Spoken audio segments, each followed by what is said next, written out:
élèves ont donc repris le chemin de l'école ce matin et c'est le chef du gouvernement qui a donné le top départ au lycée Ba Aminata Diallo en présence de plusieurs membres du gouvernement et de l'ensemble de l'administration scolaire.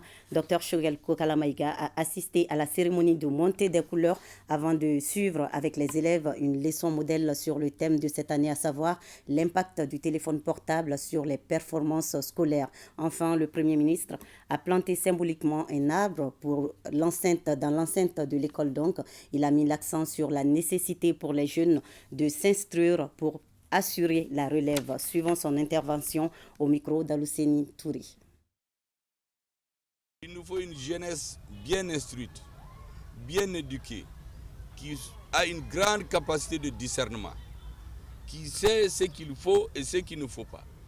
Et aujourd'hui, je dois féliciter le ministre de l'Éducation nationale, la directrice de l'école, toute l'administration scolaire, les professeurs et les élèves. Parce que nous avons assisté à une leçon modèle qui est l'illustration même de ce que les citoyens doivent faire. L'utilisation des téléphones portables.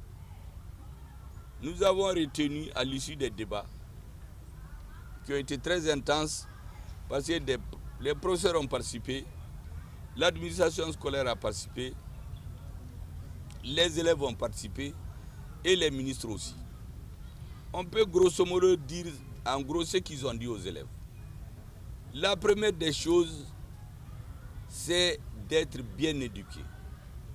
Dans sa famille, à l'école et dans ce qu'on appelle la rue, la vie sociale en général. Le téléphone est partout aujourd'hui, en famille, à l'école et dans la rue. Donc, étant donné que c'est un moyen technologique d'avancée de l'humanité, il faut que les jeunes Maliens fassent la part et beaucoup de discernement pour savoir qu'est-ce qui est bien pour eux, pour le pays, pour la nation, et qu'est-ce qu'il faut éviter. Toute chose utile pour l'homme a des atouts et des inconvénients. C'est ce que le professeur de philosophie a voulu montrer. Quand nous avons pris la parole, on a donné un exemple. La nourriture. Aucun homme ne peut vivre sans le sel et le sucre. Même à l'hôpital, quand vous ne pouvez plus manger, les sérums, là, c'est le sel et le sucre. Mais si vous les utilisez de façon excessive, vous aurez des maladies chroniques, le diabète et la tension. Mais si vous les utilisez de façon mesurée, recommandée, vous allez être longtemps en bonne santé. Le téléphone portable, c'est exactement la même chose. Si vous utilisez à bon escient, c'est très utile. La preuve, il y a des professeurs qui donnent les cours maintenant en informatique. On ne peut plus les donner les cours comme avant. Il fait ses leçons dans l'ordinateur. Mais si quelqu'un passe son temps à regarder les films, en classe, le professeur donne le cours. L'élève, au lieu de suivre le cours, il va sur son téléphone.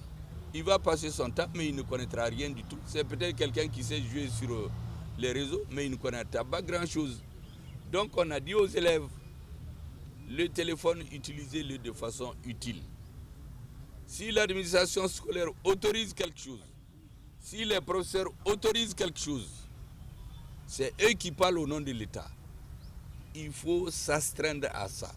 Aucune déviation ne sera tolérée. C'est donc parti.